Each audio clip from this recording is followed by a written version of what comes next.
Have a seat. Thank you. Vice President Biden, Vice President. That was a joke.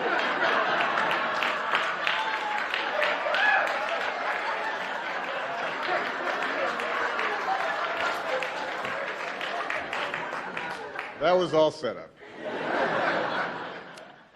My president, Joe Biden, Vice President Harris,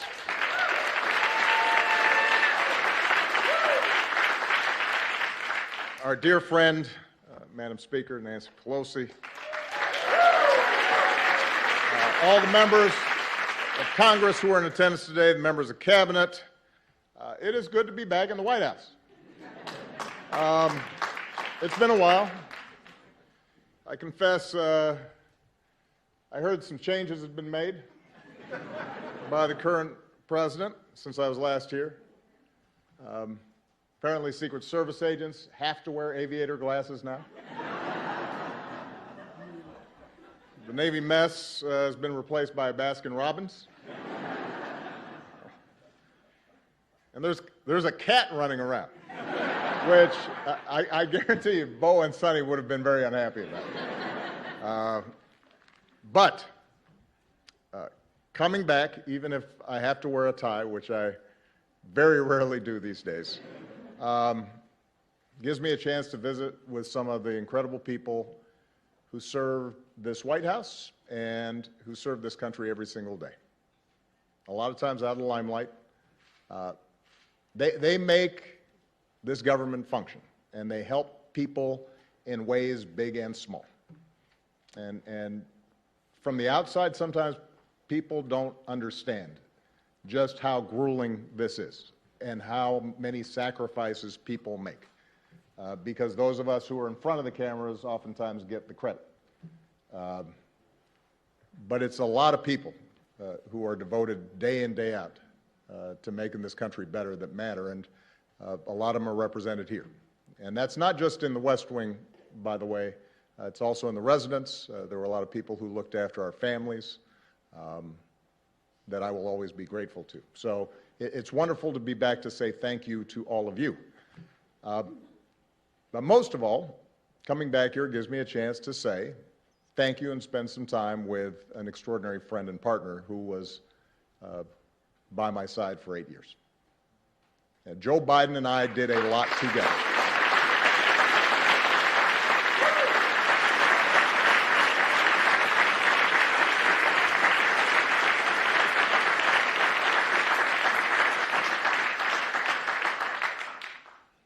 We helped save the global economy, made record investments in clean energy. We put guardrails on our financial system. We helped turn the auto industry around, repealed Don't Ask, Don't Tell.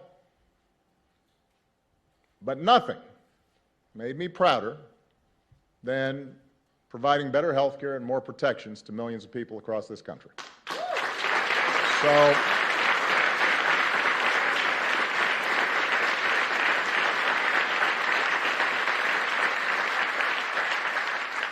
So when President Biden said he was not going to just celebrate the ACA, but also announce actions that would make it even better, I had to show up.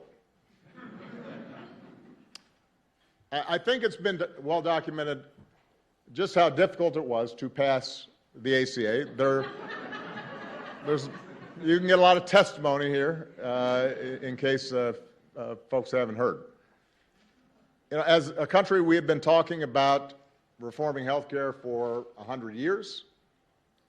Unlike almost every other advanced economy on earth, we didn't have a system that guaranteed access to health care for all of its citizens. Millions of people didn't have health insurance, often because their employers didn't provide it or because it was too expensive. But despite the fact that our health care system didn't work well, it was hard to change. Healthcare represents about 1/5 of our economy. That's trillions of dollars that are involved. So there were a lot of different economic interests. that were vying to maintain the status quo. And because the majority of Americans did have health care, some people naturally worried that they'd lose what they had. The media was skeptical of past failures. There was a lot of misinformation, to say the least, flying around. And it's fair to say that most Republicans showed little interest in working with us to get anything done. That's fair to say. But despite great odds,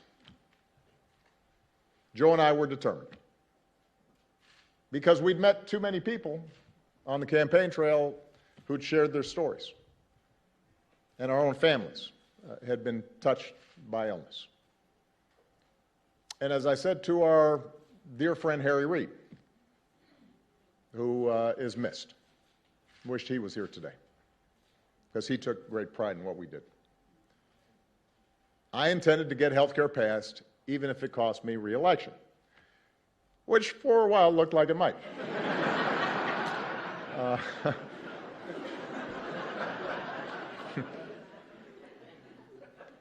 But for all of us, for Joe, for Harry, for Nancy Pelosi, for others, the ACA was an example of why you run for office in the first place, why all of you sign up for doing jobs that pay you less than you could make someplace else, why you're away from home sometimes and you miss some soccer practices or some dance recitals.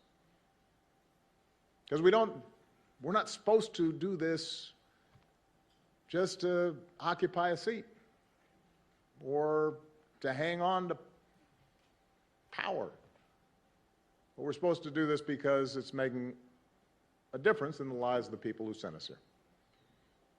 And because of so many people, including a lot of people who are here today, made enormous sacrifices. Because members of Congress took courageous votes, including some who knew that their vote would likely cost them their seat. Because of the incredible leadership of Nancy and Harry, we got the ACA across the finish line together.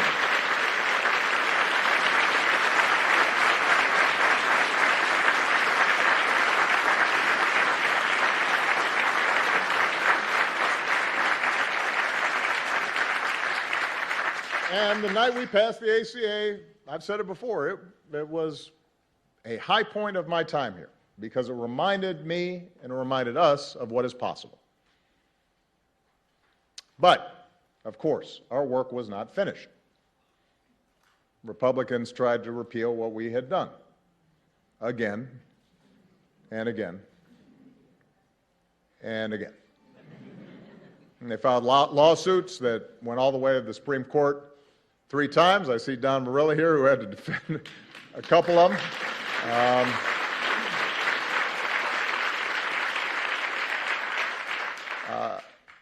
They tried explicitly to make it harder for people to sign up for coverage.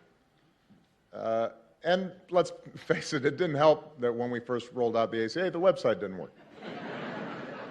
That was not one of my happiest moments.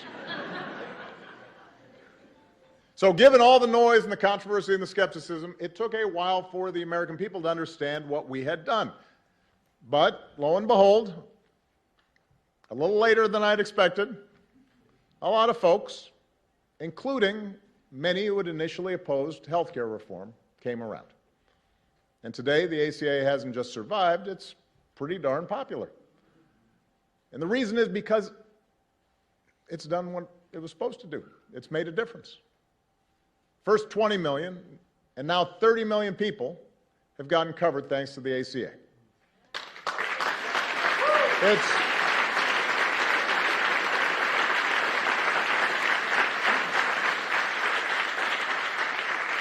It's prevented insurance companies from denying people coverage based on a pre-existing condition. It's lowered prescription drug costs for 12 million seniors. It's allowed young people to stay on their parents' plan until they're 26. It's eliminated lifetime limits on benefits that often put people in a jam. So we are incredibly proud of that work. But the reason we're here today is because President Biden, Vice President Harris, everybody who's worked on this thing understood from the start that the ACA wasn't perfect. To get the bill passed, we had to make compromises. We didn't get everything we wanted. That wasn't a reason not to do it. If you can get millions of people health coverage and better protection, it is, to quote a famous American, a pretty big deal.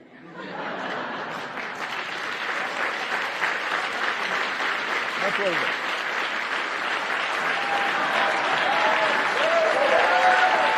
Big deal.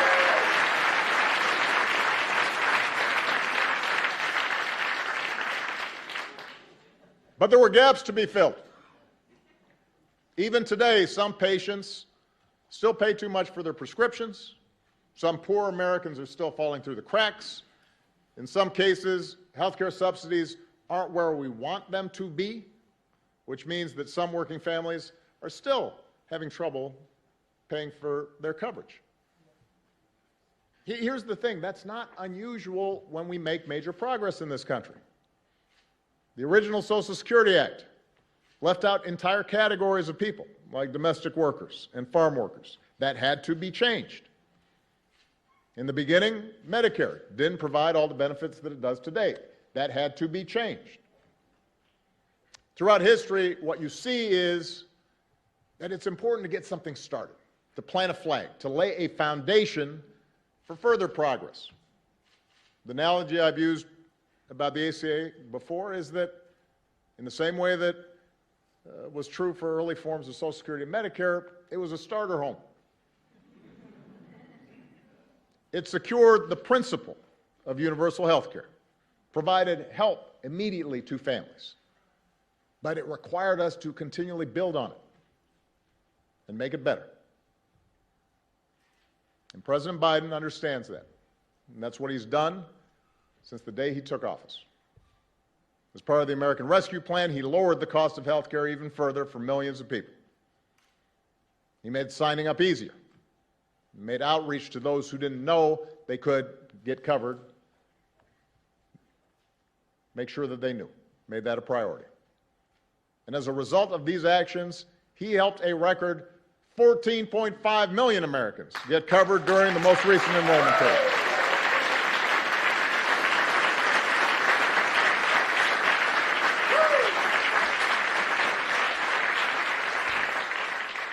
That, ladies and gentlemen, is what happens when you have an administration that's committed to making a program work. And today,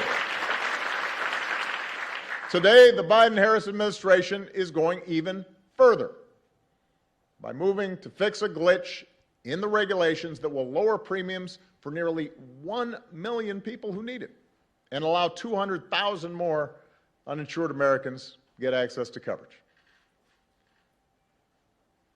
I'm a private citizen now, but I still take more than a passing interest in the course of our democracy.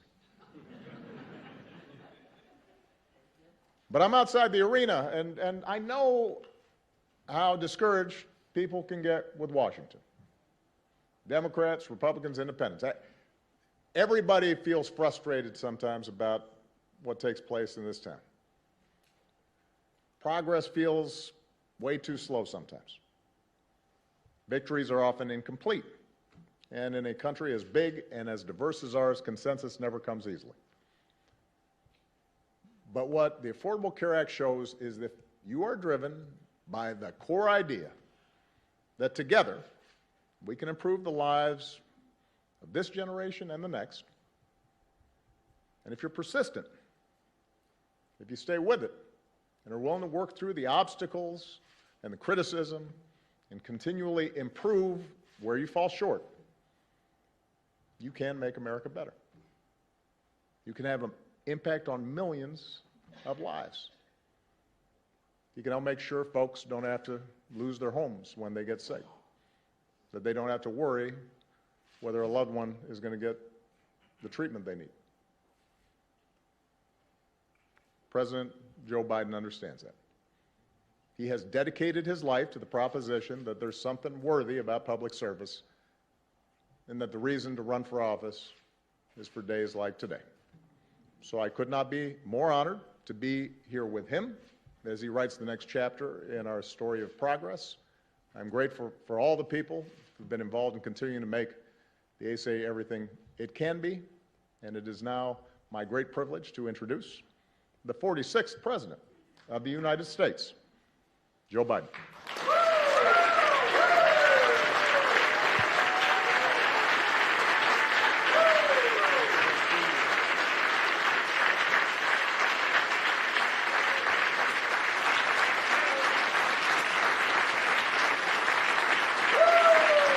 Thank you.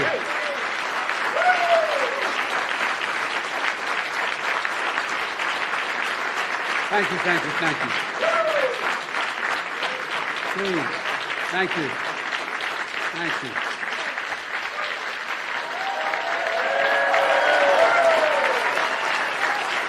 Thank you, thank you, thank you. Please.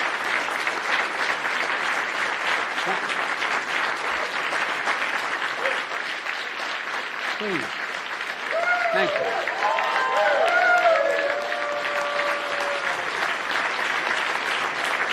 Thank you very much. Please.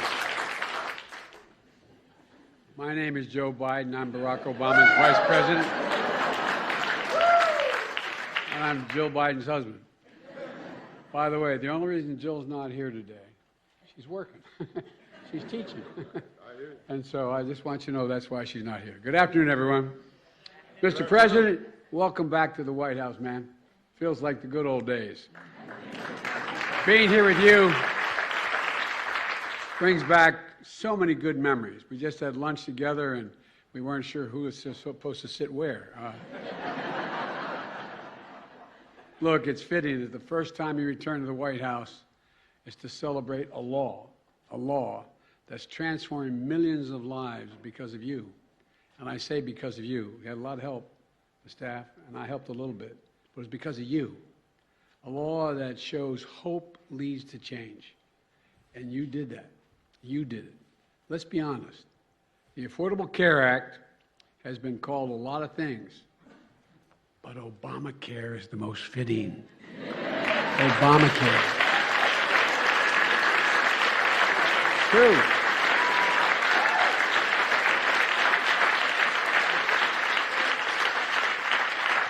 I can tell you all how much Barack Obama cared about getting this done.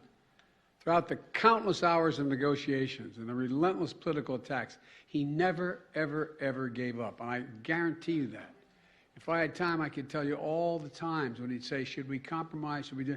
And I'd say, well, we ought to think about it. No, if I do that, then so-and-so won't get covered. This group of people won't get covered.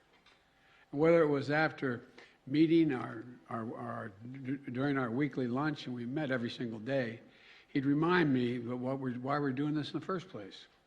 We're doing this in the first place for people who needed it and deserve to be treated with dignity. Dignity.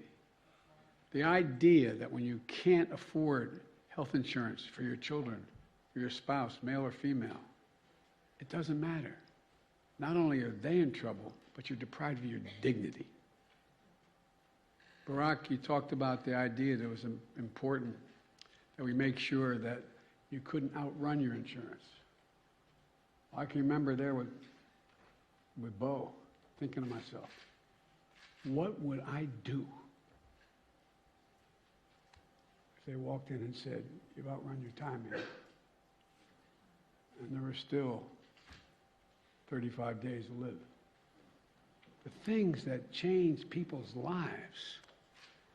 We both understood the Affordable Care Act wasn't about a single president or the presidency. It was about the countless Americans lying in bed at night, staring at the ceiling, wondering, my God, what if I get really sick? What am I going to do? What is my family going to do? Will I lose the house? Discussions we had in my house with my dad when he lost his health insurance. Who's going to pay for it? Who's going to take care of my family? You know, in America, health care, as we've all three said, will have now said, health care should be a right, not a privilege. And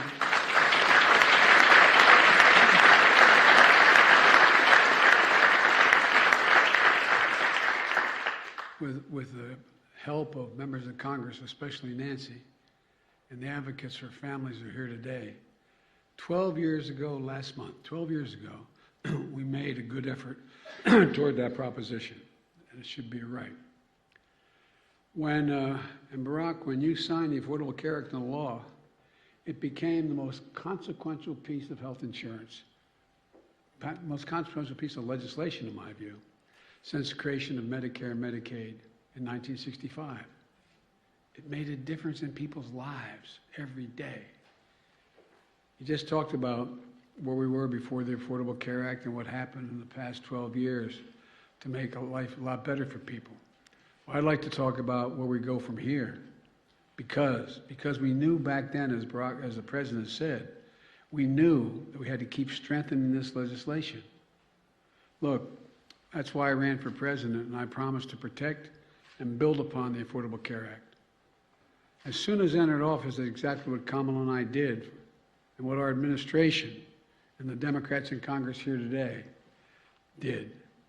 We passed the landmark American Rescue Plan, which not only helped us in COVID-19 get it under control and our economy back on track, it got millions more people insured under the Affordable Care Act. It made it easier for people to sign up for coverage in the middle of a pandemic. It opened to special enrollment people and gave millions and millions of Americans more time to enroll. It quadrupled the number of navigators out there in the communities, helping people to sign up for coverage because it's confusing to people. It's confusing. The President's heard me say when we work together, you know, they'd say, well, Biden and Obama are doing great on foreign policy. You want to do something difficult, try health care. Not a joke. Not a joke. So we continue to expand Medicaid. Missouri and Oklahoma became the 37 and 38 states to expand Medicaid under the Affordable Care Act.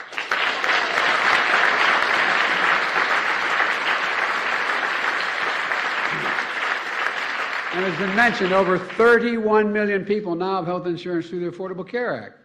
4 out of 5 Americans can find quality coverage for under $10 a month. The average family is saving $2,400 a year on their premiums.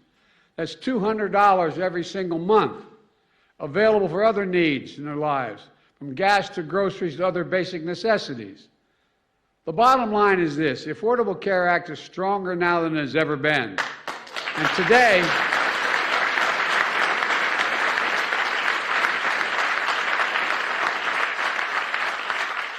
and I'm not even talking about what your former chief of staff is doing to make sure health care is available to all our veterans in the way he did. Yeah. And today, we're strengthened even further. In a moment, I'm going to sign an executive order building on one of those that I signed last year.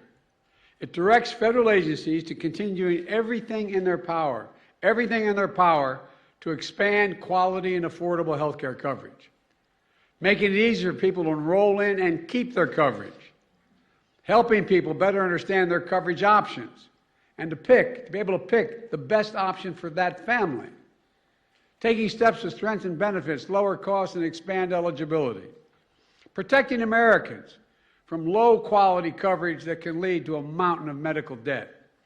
And folks, and separately, it's time to fix what we refer to as the family glitch.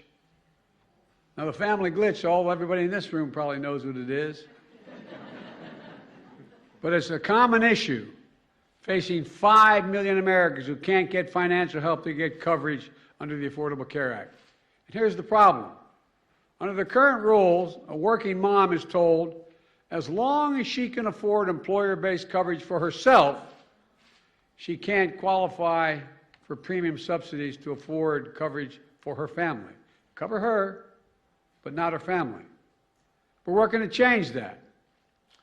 Once today's proposed rule is finalized, starting next year, working families in America will get the help they need to afford full family coverage, everyone in the family.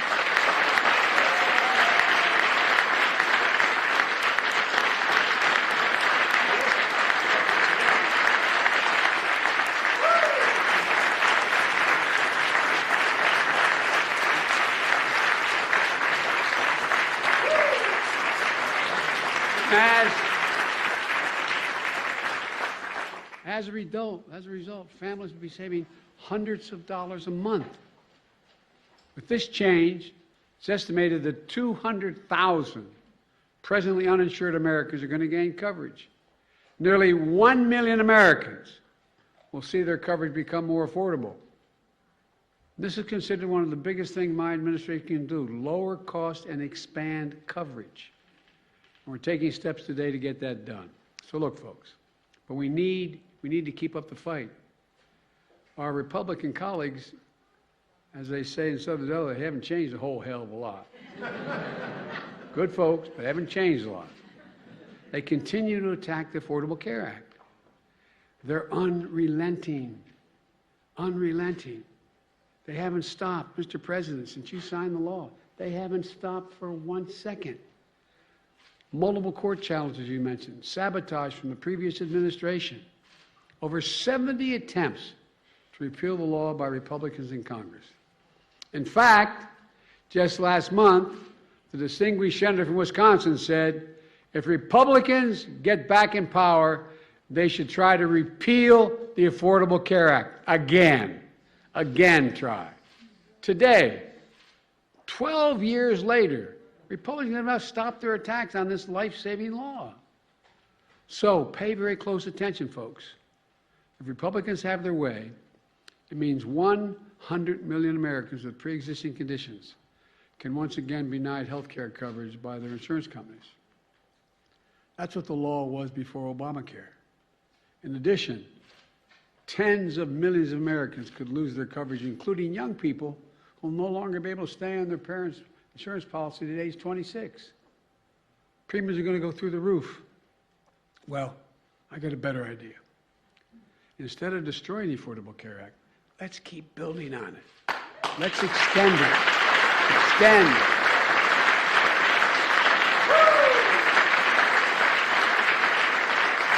And because of all the folks in this room, members of Congress, the American Rescue Plan subsidizes that are lowering premiums, subsidies are lowering premiums and extending coverage. And I got a little practice when you gave me that other act, when we were president. You were president, I was with you. Look, close the Medicaid coverage gap that locks nearly 4 million Americans out of coverage just because their states refuse to expand Medicaid. Lower prescription drug costs, which is mentioned already, by allowing Medicare to negotiate prices for drugs that are on the market. We can do this. We should do this. We have to do this. But let me close with this. 12 years ago, at a bill signing the Affordable Care Act, President Obama said, quote, "We're a nation that does what is hard, what is necessary, and what is right." That's exactly what he did. Exactly what he did. And folks, that's what we have to do. That's what we do as Americans. You know, it's what all of you did here in making the Affordable Care Act possible. I really mean it. We just got to keep it going and keep building on it. We need to keep the faith. We need to remember, we're the United States of America, and there is simply, literally, nothing beyond our capacity when we're united and do it together. So God bless you all. May God protect our troops. And now, I'm going to sign an executive order. And Barack, let me remind you, it's a hot mic.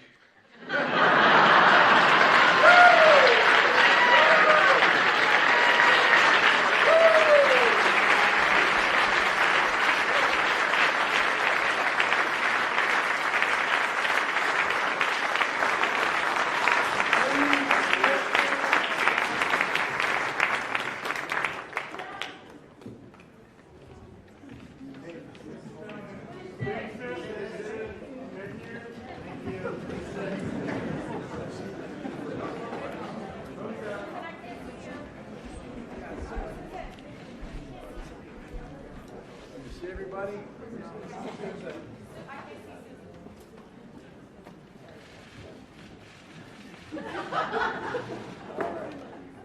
I have to admit, one thing I haven't gotten down.